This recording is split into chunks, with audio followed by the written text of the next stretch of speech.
नमस्कार दोस्तों, आप सब कैसे हैं। आशा करती हूँ कि आप सब अच्छे होंगे, स्वस्थ होंगे, मस्त होंगे। तो चलिए दोस्तों, आज हम लोग सुनेंगे हल छठी पुराणिक एवं पारिवारिक व्रत कथा।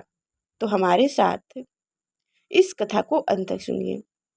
हिंदू धर्म में हर वर्ष भाद्रपद मास की कृष्ण पक्ष की छठी तिथि को हल छठी, हर छठी, ललाई छठ या बलराम जयंती के रूप में मनाया जाता है। धार्मिक मान्यताओं के अनुसार इस दिन भगवान श्री कृष्ण के बड़े भाई भगवान बलिराम का जन्म हुआ था।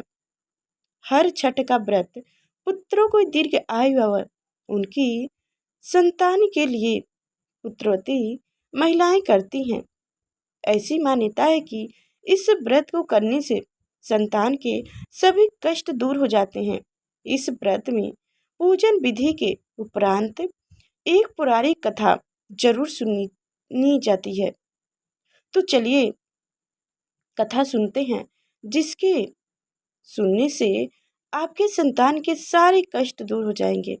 तो दोस्तों, हमारे साथ इस कथा को अंत तक सुनिए और हमारे चैनल पर नए हैं तो लाइक करके चैनल को सब्सक्राइब कर लीजिए, ताकि आगे जो मैं हल छठी माता की 6 कहानी एक साथ डालूं तो सबसे पहले आप तक पहुंचे। तो चलिए दोस्तों, कथा सुनते हैं। दक्षिण दिशा में एक अति सुंदर नगरी था। उस नगरी में एक धनवान बनिया रहता था। उसकी पत्नी बहुत उत्तम स्वभाव वाली थी, किंतु उसके पूर्व जन्म के पाप के कारण उसके 6 पुत्र हुए, परंतु एक भी जीवित न रहा।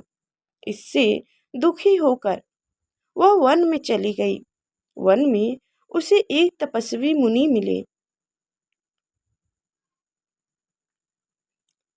धनवान बनिया की पत्नी रोती हुई मुनि के चरणों में गिर पड़ी और मुनि के पूछने पर अपने दुख का कारण बताया।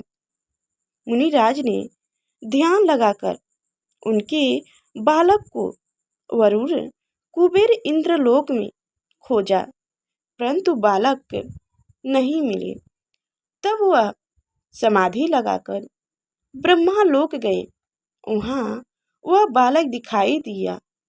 मुनि ने कहा, हे बालक, तुम्हारे वियोग में तुम्हारी माता मृत्यु लोक में तड़प रही है, इसलिए तुम मेरे साथ चलो। यह सुनकर बालक बोला, हे मुनिराज, मैं कई बार गया और वापस आया। अब गर्भ के दुख से मैं दुखी हूँ। अंत्य अब आप ही ना जाने को कहिए।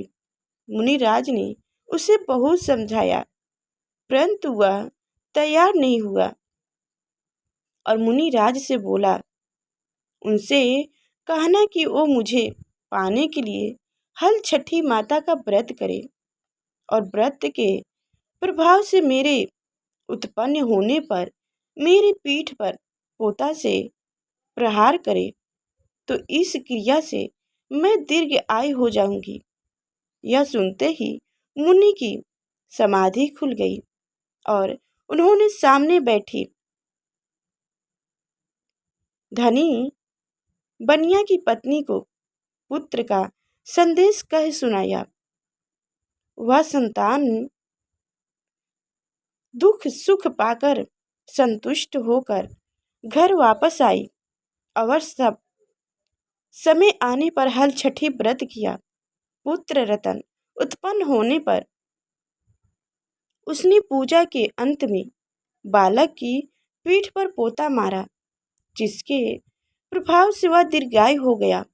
अब वह वारिक पत्नी के संदेश सदैव हल छठी माता के व्रत करने का संकल्प लेकर सुखपूर्वक जीवन व्यतीत करने लगी।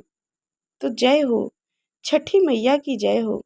तो दोस्तों, हमारी कथाएं कैसी लगी कमेंट में अवश्य बताएं और अभी तक हमारे चैनल को सब्सक्राइब नहीं किए तो सब्सक्राइब करके बेल आइकन की घंटी दबा दें, ताकि आगे जो मैं हल छठी माता का 6 कहानी एक साथ डालूं तो सबसे पहले आप तक पहुंचे। तो चलिए दोस्तों, नमस्कार।